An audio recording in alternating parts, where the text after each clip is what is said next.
दर्शक बंधु यही मूल्यवान कथागुड़िक टिके समय देके निश्चय शुणु। 1 नंबर, प्रखर सूर्य किरण रे केबे भी बेसी समय ठिया हेबा उचित नुहे किंबा शवदाह बेले धुआं नाकरे बाजिबा अनुचित, यह द्वारा आयु नष्ट होता है। 2 नंबर, राति रे दही खाइबा उचित नुहे एवं जीवन रे केबे भी मद्यपान किंबा धूमपान करने अनुचित, यह द्वारा आयु क्षीण होता है। 3 नंबर, अधिक दिन पर्यंत राति रे उजागर रहिबा उचित नुहे किंबा अत्यधिक मौथुन करने द्वारा आयु नष्ट होता है। 4 नंबर, घरे केबे भी छेली पालन करने उचित नुहे, यह अमंगलकारी होता है एवं घर को दारिद्रता देखादेवा सहित अभाव अनटन लगी रही है। 5 नंबर, स्वामी स्त्री मध्य जुक्तितर्क किंबा कलह लगी रहिले अशुभ होता है एवं घरे अर्थभाव देखादेवा सहित दारिद्रता वृद्धि पाई थाए। 6 नंबर, घर को आसीथिबा अतिथि को सत्कार करने उचित, यह कल्याणकारी हेबा सहित धनधान्य प्राप्त होता है एवं देवादेवींकर आशीर्वाद मिलता है। 7 नंबर, स्वामी स्त्री शोइबा घर सेजरे ठीक विपरीत दिगरे दर्पण रखिबा उचित नुहे, यह अशुभ होता है एवं उभयंक मध्य संपर्क दुर्बल होता है, ध्यान रखिबे। 8 नंबर, प्रत्येक दिन सकाळु उठिला परे 1 लोटा पानी घर आगरे ढालिबा उचित, यह शुभ हेबा सहित माता लक्ष्मींकर आगमन होता है। 9 नंबर, द्वितीया एवं तृतीया तिथि रे कौनसी स्थान को जीवा द्वारा यात्रा शुभ होता है एवं कार्य सफल होता है। 10 नंबर, प्रतिपदा किंबा चतुर्थी तिथि रे कौनसी कार्य यात्रा कले यात्रा निष्फल होता है एवं अर्थहानि होता है, मन रखिबे।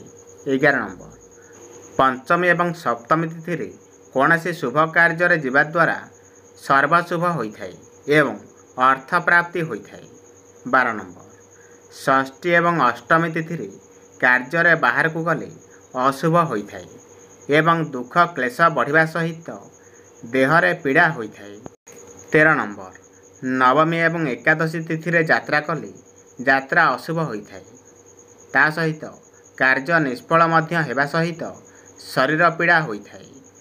14 नंबर, दशमी रे यात्रा कले अर्थ प्राप्ति होता है एवं द्वादश रे यात्रा कले अर्थ व्यय होता है एवं त्रयोदशी तिथि रे यात्रा कले शुभ फल प्राप्त होता है।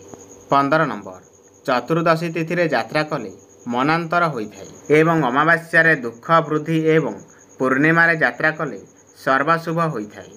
16 नंबर, पितल पात्र रे भोजन कले आत्मा शांति प्राप्त होता है, सेहीपरि तंबा पात्र रे भोजन करने द्वारा शरीर क्लांति बुद्धि होता है एवं शरीर सुस्थ सबल रही है। 17 नंबर, कदली पत्र रे भोजन करने द्वारा मानसिक शांति प्राप्त होता है एवं आयु वृद्धि होगा सहित दारिद्रता दूर होता है। 18 नंबर, भोजन करुवा समय स्नान करुवा समय एवं अशौच समय क्या नमस्कार करने उचित नुहे, यह द्वारा घर को दारिद्रता देखा देता है।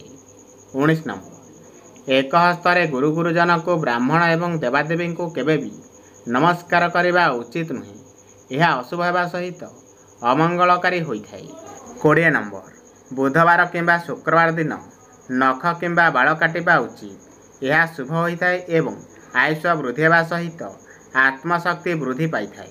21 नंबर, पिलामानकर जन्मदिन रे खसा तेल लगाई गाधोई देवा उचित एवं खसा लड्डू खाइबा को देवा द्वारा वर्षे पर्यंत विघ्न नाश होता है।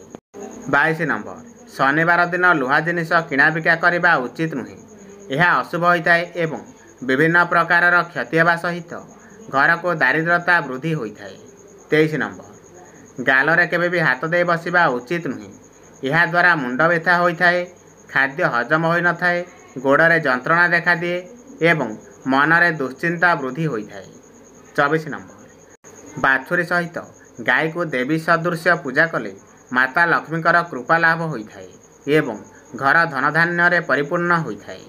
25 नंबर, विवाह समय वर कन्या अग्नि प्रदक्षिण करने द्वारा दाम्पत्य जीवन सुखमय होगा सहित शरीर सुस्थ रही है एवं सर्वदेवादेवींकर आशीर्वाद प्राप्त होता है। 26 नंबर, जन्ममास जन्मदिन एवं जन्म नक्षत्र वर एवं कन्या मानकर विवाह कराइबा उचित नुहे। यह द्वारा सेमानंक भितरे दुख वृद्धि होता है।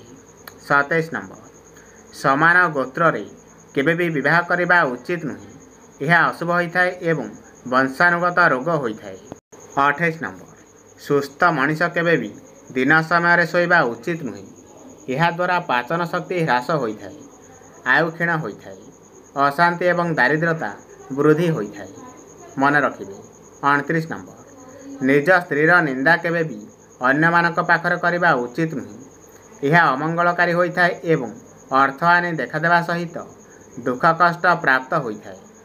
30 नंबर गर्भवती महिला माने केबे भी दांतमूल को काठी द्वारा खुंटिबा उचित नुहे। यह द्वारा संतानर अमंगल होता है एवं संतानर आयुष्य कम होता है। 31 नंबर छोट छोट कथारे केबे भी शपथ नेबा उचित नुहे। यह अमंगलकारी होता है एवं जीवन में दुख कष्ट प्राप्त होता है। 32 नंबर गरुड़ पुराण अनुसार भूमि को गोबर लिपि ताऊपर तिल एवं कुश बिछाई मरणासन व्यक्ति को शुआई देवा द्वारा व्यक्तिंकर पाप खंडन होता है एवं स्वर्ग प्राप्ति होता है। 33 नंबर कुकुर पछरे केबे भी गोड़ाइबा उचित नुहे। यह अशुभ होता है एवं अमंगलकारी हेबा सहित अनिष्ट मध्य होता है। 34 नंबर रजस्वला महिला माने धर्म आलोचना श्रवण करने उचित। यह द्वारा जन्मित संतान धार्मिक बुद्धिमान एवं ज्ञानी होता है। 35 नंबर रजस्वला महिला माने आखिरे कजल लगाइबा उचित नुहे। यह अशुभ हेबा सहित जन्मित संतान अंध हेबार संभावना रही है। मन रखिबे। 36 नंबर रजस्वला महिला माने शरीर में तेल मालिश करने उचित नुहे। यह अशुभ होता है एवं जन्मित संतान निकमा होता है। ध्यान रखिबे। 37 नंबर रजस्वला महिला माने केबे भी भयंकर चित्कार शुणा उचित नुहे। यह अमंगलकारी होता है एवं जन्मित संतान बधिर हेबा सहित संभावना रही है। 38 नंबर प्रत्येक दिन ओम उच्चारण करने उचित। यह मंगलकारी होता है एवं आत्मिक बल प्राप्त हेबा सहित हताश एवं निराश भरा दूर होता है। 39 नंबर जो महिला माने काख बाल और शरीर अन्यान्य बाल काटी देई थांती सेमाने अलक्षणी स्वभावर होइथांती। एणु एमानंकु सर्वदा अभाव और दुख लगी रही है। 40 नंबर घरे लक्ष्मी ठाकुराणींकर ठिया होइतिबा फोटो रखंतु नाही। बसिथिबा फोटो रखिले घरर मंगल होता है। मन रखिबे। दर्शक बंधु जदि वीडियो माध्यम किसी शिखिबा को पाइचंती ताहले चैनल को लाइक करी सब्सक्राइब कर दियंतु।